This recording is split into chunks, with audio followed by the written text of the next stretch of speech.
years I've been in the cement mason local, and I'm discussing about the laser machine. These 30 years to obtain this card, it was sometimes dreadful because there was a lot of cement finishers that was ordered to screed off a 2 and 3 inch slump, which is designed for mechanical straight edge. But due to the fact that they had large families, they was ordered to either pull the concrete or get off the job.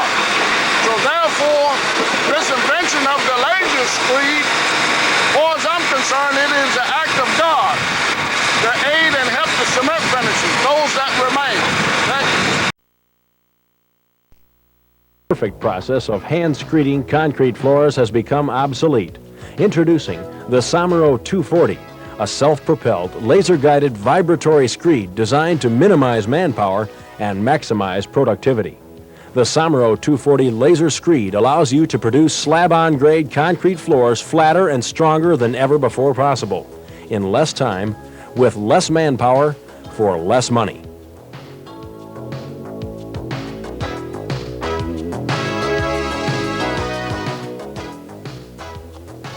The Somero 240 is a mobile unit easily transported to the job site by a truck and trailer. Once on location, the single operator needs only to set the laser receivers that control the screed and wait for the concrete to be placed. Notice the use of the S240 virtually eliminates the need for screed rails and pipes. Operation of the 240 itself is a one-man job with 2 support people on hand to rake concrete when necessary in front of the auger. Each pass of the laser screed will complete a 12 by 20 foot section of concrete and take approximately 1 minute. It should be noted that one pass with the laser screed completes the process.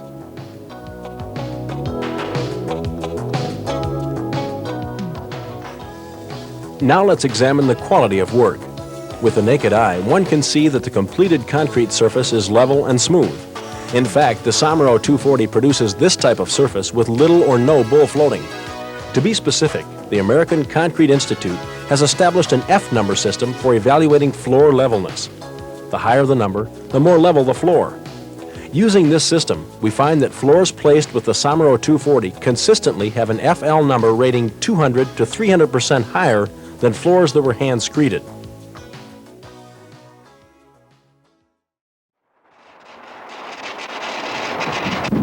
Hello.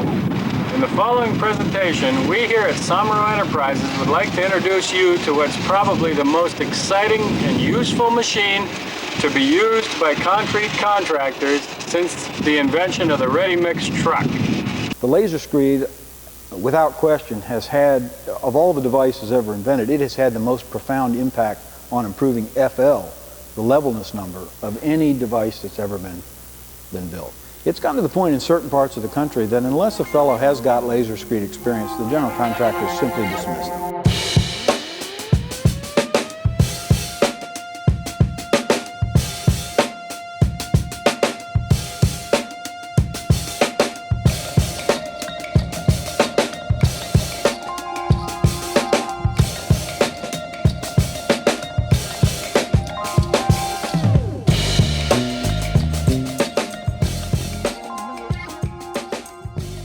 That concrete work was tough, and it wasn't bad. It was so bad in the early days because slump wasn't an issue and tolerances weren't an issue, but slowly that kept coming into it, and I could see it coming.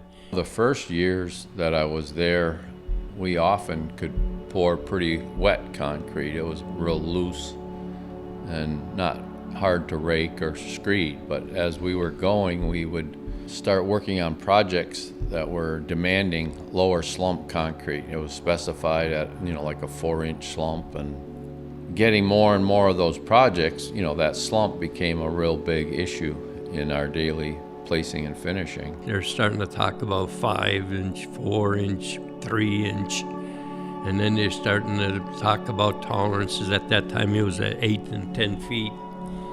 Eventually it went on to the F number system. But yeah, it was,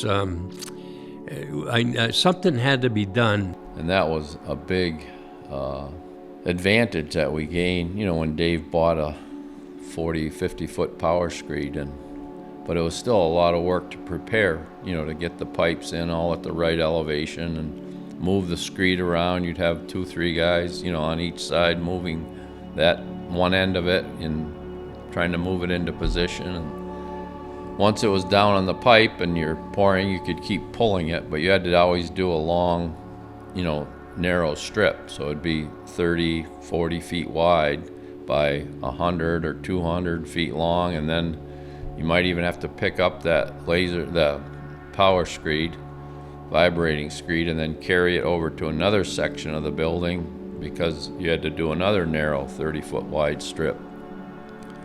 It wasn't, uniform like you can do with the laser screed. And I actually started thinking about it back in probably in the 60s, while I was working for Saplanaho. One of my cousins who was happened to be on the job the same time I was, and it was a slab that they wanted me to trowel. They had him stay with me, and at that time already I told him that I've got an idea for a machine that would make it easier to place the concrete, because that's what the tough one was. Of course, the finishing wasn't easy, but it was easier than placing stiff concrete. We would talk periodically about coming up with some type of machine, a power machine that you could actually ride on to strike off the concrete. And we always had time, whether we're in the morning at work or if we're home in the evening just having dinner or coffee or just talking about it. And that happened for a number of years. A job came up in Greenland, New Hampshire. It was a Nike distribution center. And we were trying to get that job. And the contractor, I'm guessing because we were small, he didn't want to give us the floors. But it was during another recession, and they had a company that built bridges. And of course they had men who knew how to form, and they had the forms for bridge work. And so they got the footings and foundations. The contractor offered them the floors, but they turned it down because they said they didn't have finishers. Well, my brother Paul got the idea, why don't we go and talk to them? Because we knew if they would help us get it in, we knew we could finish it. And so we went and talked to them and come up with a deal. And what they did, the building was, I'm thinking maybe 50 foot high. The base sizes were like maybe 30 by 50. And so they welded seats on the columns, maybe about 2 feet off the subgrade. And then they put beams from column to column. And then on top of the beams, they put rails. They were able to get their big crane in there, and they would swing that bridge deck screed and put it on top of the rails. And then that bridge deck screed, it would start going down the floor. The concrete was poured, and it had a little spinning tube and an auger on the front of it. So as it was moving along, the auger was pushing the excess forward, and the spinning tube was coming behind, slicking it off. And so we were there to finish, but there was nothing to do. All we did was just work the edges, just mag them in, I guess, and just made them look good. And so anyway, that worked. We finished the job. That's when I drew the little drawing on a napkin. My idea was to take one of the base sections of like that bridge deck screed, and we could control the elevation with the legs that came down that were on wheels, and I thought we could put like a crawler track on the legs, and it could raise and lower that by laser control. They were using lasers for controlling the blades on graders and dozers, so that was we knew about that. My Uncle Wally used an engineer up in Michigan, Phil Quincy. He had engineered a lot of my uncle's inventions. And so we got to know Phil through my uncle. We ended up going to the World of Concrete in 1985 in February, and he flew out there and met us there.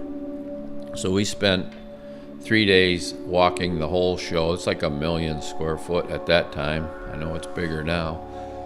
But we would walk the show with him and look at different types of screeds that were on the market. Basically, there wasn't much. There was the vibrating screed. It was like a triangle, like a antenna tower, laid horizontally with an engine on it and a shaft with weights that would shake and vibrate, and that's what leveled the concrete. But all that equipment, that all had to be pour off of an existing slab. If there wasn't one, then you had to set up a pipe on stakes, wood stakes. You drive them in the ground, put a couple nails to hold the pipe in place, set them all to grade, and then you'd maybe put another one 20 feet away, another row of pipes, and that's then you'd put that vibratory screed on there. And it did a decent job, but took a lot of effort. The ideal pour we wanted was a square pour. A square pour, that was the least amount of edges we had to finish by hand. As the shortest perimeter, a square. But the vibratory screeds didn't lend themselves to that. And so that was one of the things we wanted to accomplish, was to be able to make square pours. Over the years, my brother Paul and I, we would be talking about coming up with an easier way. And we would bounce ideas off each other. One of the things that Paul came up with was, what if we took a grade-all that had the long arm on it that was on an angle down to the ground with a bucket on the end? What if we took that off and put some kind of a screed head on that and then had that controlled by lasers? And so, we were talking and thinking and bouncing ideas off each other. And so finally, with Phil, we sat down, had a meeting with him, and told him what we wanted. And we shared how we would like this screed to be able to have a telescopic boom that would reach out like 20 feet. We told him we wanted it to be able to screed and give us that 1/8 and 10 tolerance. And another thing we told him, we wanted to fit in a pickup. Well, not being engineers, and I guess Phil told us right off, this machine is not going to fit in the pickup that we're asking for. So, and he was, taking notes throughout our meetings, and very cooperative, responsive, and very interested.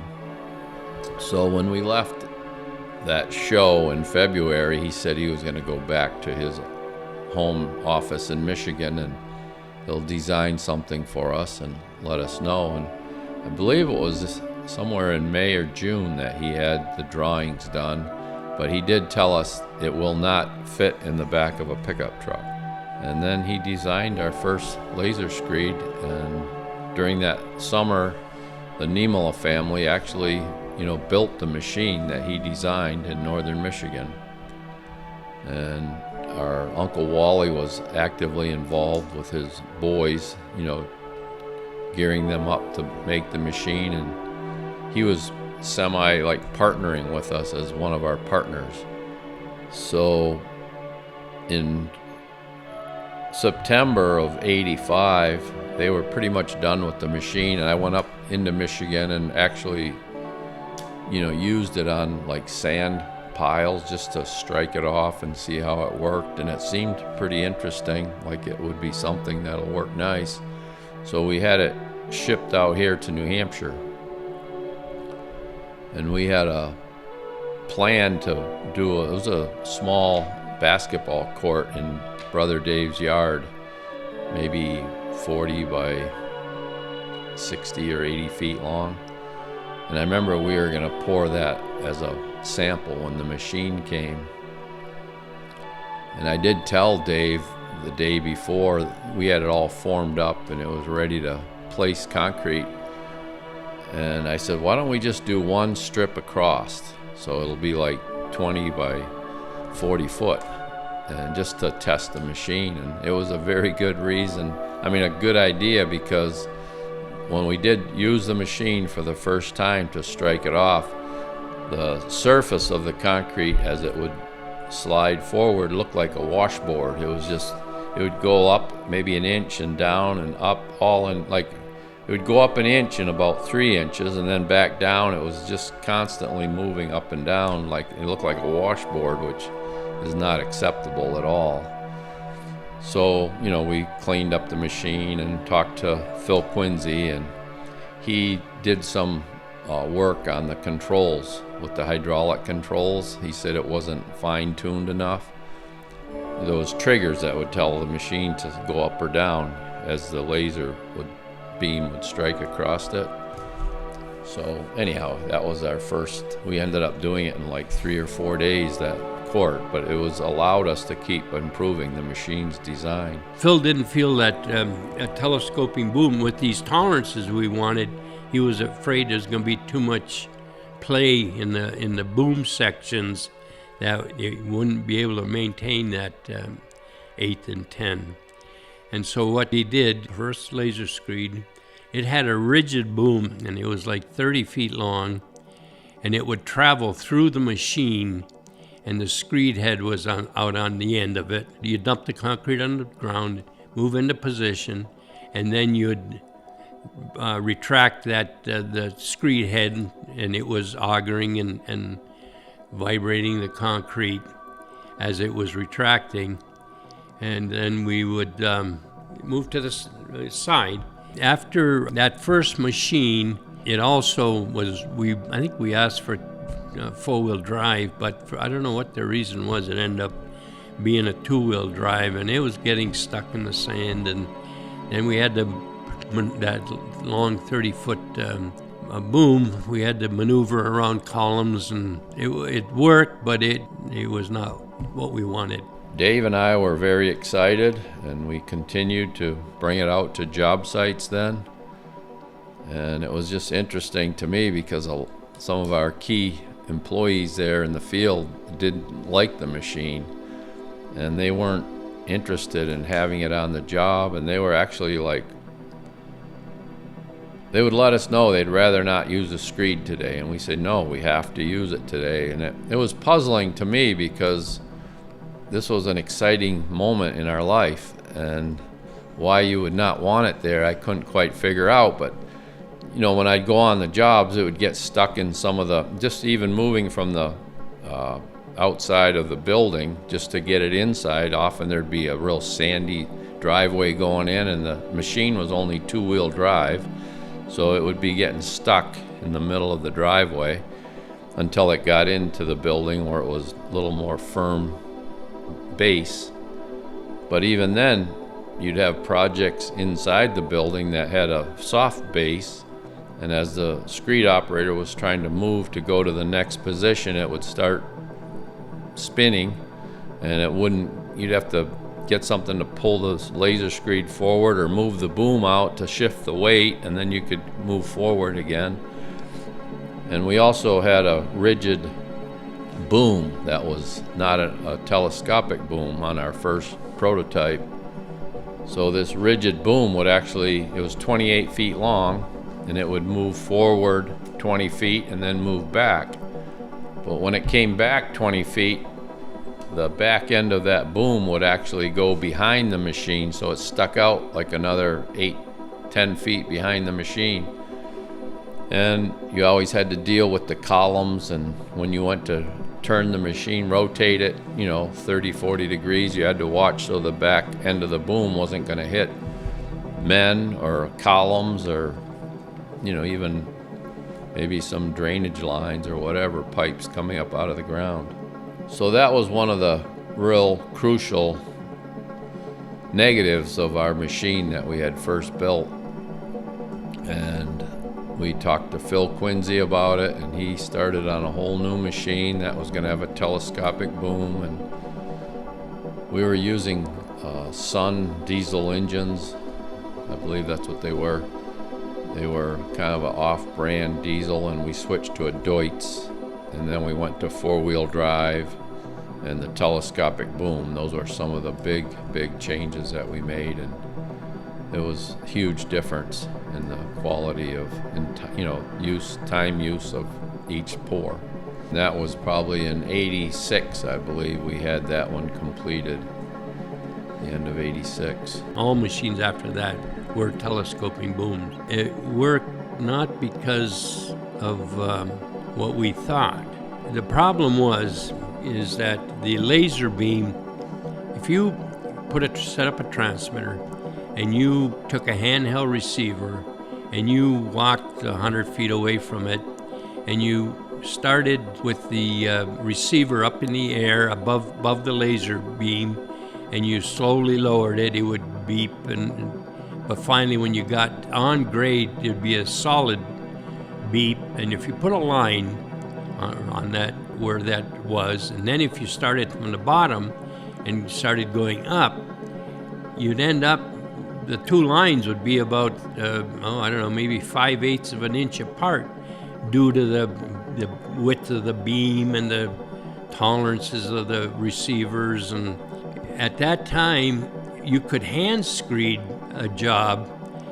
If you did a good job, you could end up with them like about a 5/8 that the finished grade of the slab would fall within that envelope. So, it seems like, how could you do any better than hand screeding? Because with all the difference, the width of the beam and all that, we were already at 5/8 of an inch. It wasn't from the engineering that we were able to get flatter, more level floors than doing them by hand. It was because when you would extend the boom out, it would sag, which is normal. You got a 500-pound weight of the screed head out on a 20-foot arm sticking out there. It would sag. And so what was happening, which we didn't realize to begin with, was that as you retracted that boom, because it was sagging, as you retracted it, it would start climbing up from that level, but then it would get the laser signal to go back to grade. So instead of slopping around in that big 5/8 deadband, we were working along just the edge, the top edge of the laser beam. And so that's what gave us the tolerance that we achieved. We really didn't even realize it at first. We found out what the ideal level was, and I forget what it was like a 2-degree pitch. And so we had a level, it was curved with a ball in the middle, and so as the machine tipped, that ball would move, and it had gradations on that vial. And so you'd set up the machine, you'd tip it to that 2-degree position. And then as we retracted the boom and the screed head, that's what was giving us the good tolerance. After we got the first telescoping machine, we were using it, and it was working good. And so we had a UPS job in Billerica, Mass. And Spectrophysics, that's our laser supplier, they sent a couple engineers out to the job with the intention of telling us how to improve our machine. When they saw it work, they said, "Don't touch it. We've never seen anything work this good." We built the machines in Michigan, the Upper Peninsula of Michigan. That's where Phil Quincy was. The unemployment rate in New Hampshire at that time, if I remember right, was like 3%. Hard to get help. And Michigan, I forget what it was, 6 or 9% up there. So there was help available up there, and that's where Phil was from. And there was old mine buildings. We were able to rent a mine building to build that first prototype in. And we tried it in sand, just to see how it would work. And I mean, it did what it was supposed to do. Then we moved it out to New Hampshire to start working with S&S to test it, try it, and make improvements or whatever we had to do. But, I mean, like I said, we were having trouble on a job that would get stuck, and all we wanted was one machine. When we went to the World of Concrete, I would go to these bridge deck screed manufacturers and ask them, to build us a machine.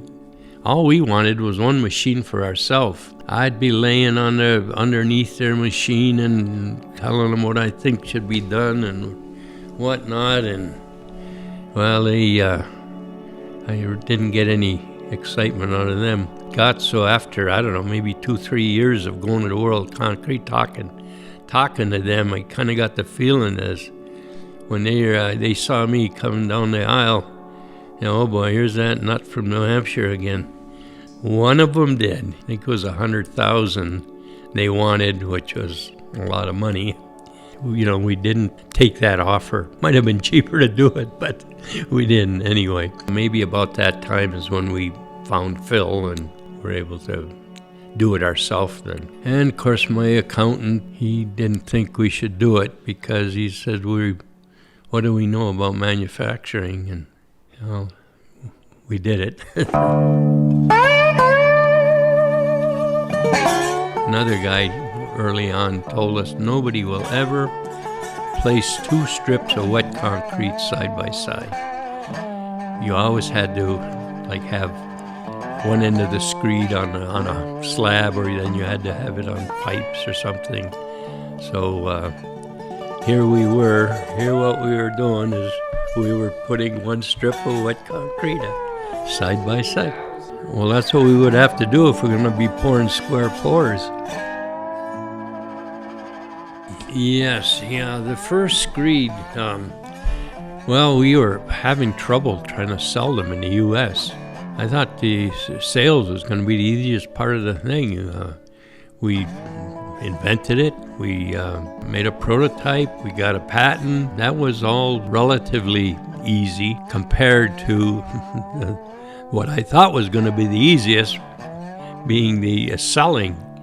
And we got that machine and nobody wanted to buy one. One of the things we did, we bought a twin-engine airplane, and my cousin John Somero, he's a commercial pilot, happened to be working for us at that time, and so we would offer free rides we'd pick you up and bring you to New Hampshire to watch the screed work on a S&S job. I think we only had one guy take us up on that offer, and as far as I know, he never bought a screed. So that didn't work. So then the next thing we tried is we came up with the idea, we'll bring the screed to your job and screed 1 day free. And if you want us to stay and finish the job, I think we were charging like 12 cents a square foot, and we'd screed the rest of the job.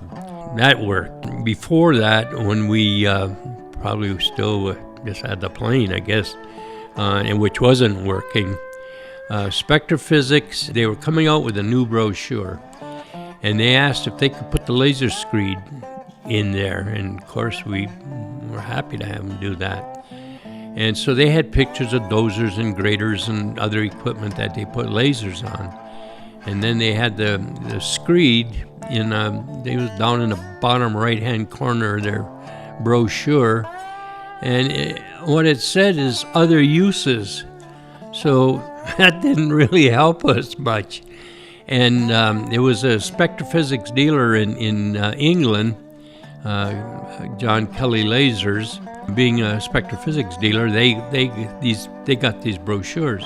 They had a customer, and he was a developer, and he was asking Kelly's if they could take a backhoe and put some kind of something to straight edge or something on the backhoe to try to level the floor and being controlled by laser. And well, they tried and nothing worked. So they saw this picture in the brochure, but they said they didn't know if it laid brick or what it did. And so they called up and found out that it was Screed for screeding concrete. And so Paul Kelly, he was the oldest son. He was the one we were working with, but we invited him to come out and watch the screed work. For some reason, he couldn't come. So he sent his father and his brother. They came out and they watched the screed, saw it work. Paul called after their father and brother saw the screed. He called to find out, and of course they told him, "Oh, you sent us over here to see that piece of junk," and they said, "No, it did work good." And so we brought the first screed, then went to Wales. This developer bought it. The next two went to Canada. Because we were an upstart company, they were afraid we might not be around next year. So I guess before they would buy the screeds, they wanted a full set of plans in case we went under. They'd still be able to maintain their machine and make parts and whatnot if they had to. So that's what was done. Had a set of plans held by a lawyer in escrow and never had to access them, though, which is a good thing. And it was after that then that we finally starting to sell them in the U.S. Yeah, I know a lot of the people were average, concrete, placing and finishing companies, and their house might have been worth, $100,000, and then I'm trying to sell a machine for $165,000 or whatever. It was just way beyond their thought process, and that was a quick negative in their mind. But it's a kind of a long story, but you always have in business, you always have those contractors or owners that are aggressive, and they're really willing to take big challenges, and those are the ones that, the pioneers, and they go out and they would say, yeah, we will buy a machine, whereas that might be 1 out of 10 people. The other ones look at it and say, no. They didn't even know a year from now if we would even be in business. Our business was not known anywhere in the world. Whereas if it would have been John Deere or Caterpillar or somebody else doing this, they probably would have had confidence that they'd be there next year. So even that aspect alone was a reason why I believe some weren't interested in the machine. But it was puzzling to us as sellers how we would even demo the machine and they still wouldn't buy it, in the United States. Yeah, we had, my brother Jim and D3 then came on board back in the early 90s. I think it was 93. And that was a big help for us to continue growing.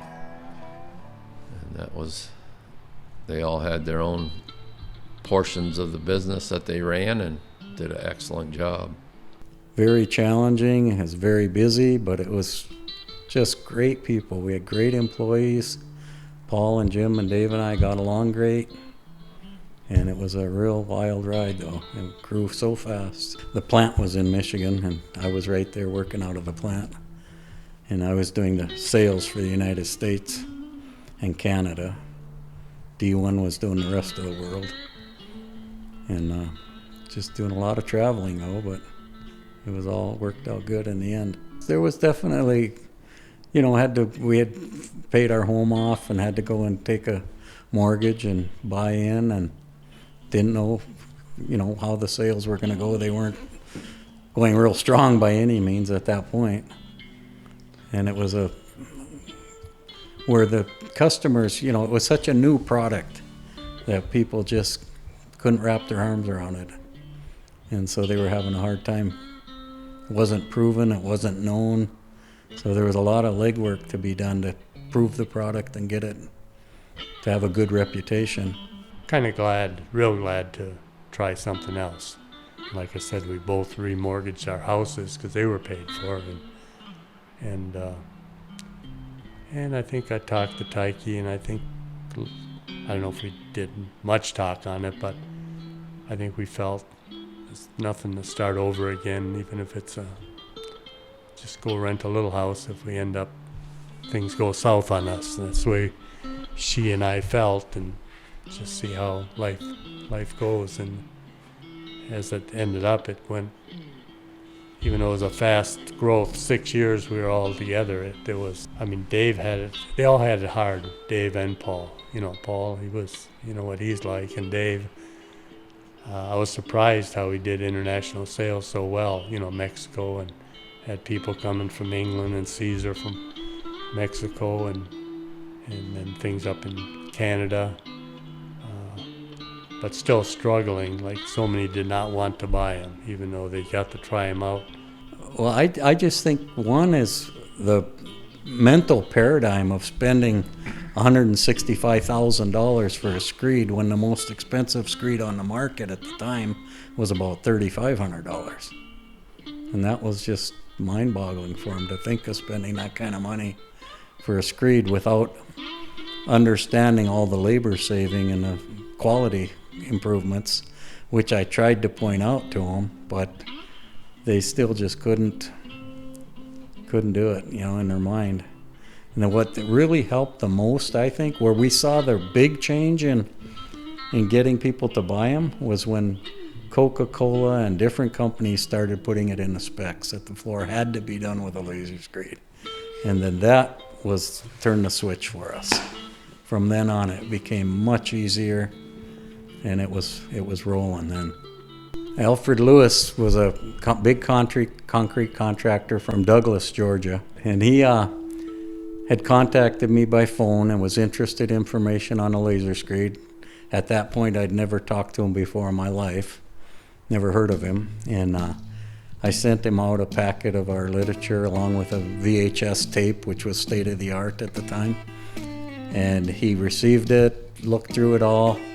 In the literature, we had a price sheet, and that's a whole nother thing we could talk about, just popped in my head, but anyhow, he sent me back the whole packet along with the VHS, and he called me and told me he put it in the mail, and he said that looked like a great machine, but it's way too much money, and he's going to send that back so we can send it to someone who might use it and buy it. And then months later, we're in touch talking, and now he's interested. He wants to see a machine working. Asked if he could, so I arranged to meet him on a Panasonic warehouse in Atlanta, Georgia that Tracy Matson, Ace Avant, was doing. And Tracy was nice enough to let me bring a customer there and see it. So I did, and met him there, and that's where I met him for the first time face to face. And we're watching the screed work, and he's just crouched down there. I can remember he kind of crouched down and was sitting low and looking at that and watching it, and he'd move as the screed moved and squat down watching it, and I'd say comments to him and ask him questions, and he wouldn't say a word back to me. It was silence, and I thought that was kind of odd, and continued for many hours watching that machine, and he just didn't talk. And it was getting closer to lunchtime, and he had to be back in the afternoon. He was going back down to Douglas. So I said, well, Alfred, should we go get some lunch? And he said, yeah, let's go get some lunch. And we went to lunch, and I started asking him about what his intentions were with his business and need for a screed, and trying to close in on a sales opportunity. And he came back at me, and he says, David, he said, I don't know what's going on here. He said, but I know you guys have staged this. That's the word he used. You've staged this, he says, and I don't understand what's going on. He said, but I know concrete doesn't go down that easy. He said, I've been in it all my life. And he says, something's fishy here. And I felt horrible. I just felt horrible, but what could I say? I've never been told that before and didn't even really know how to respond to it. And so I just told him, you've seen it. I had to let him go up and talk to the screed operator during that time and everything. And so we said goodbye to each other, and he went his way. He was scratching his head, and I was scratching mine. And then it was a while later, he wanted to see another job, and he ended up buying one. And after he had it, we became best friends, and he felt horrible. He told me many times how He just was convinced that there was something going on, that he couldn't figure out what it was, but he knew concrete didn't go down that easy. But he became a believer when he had his machine.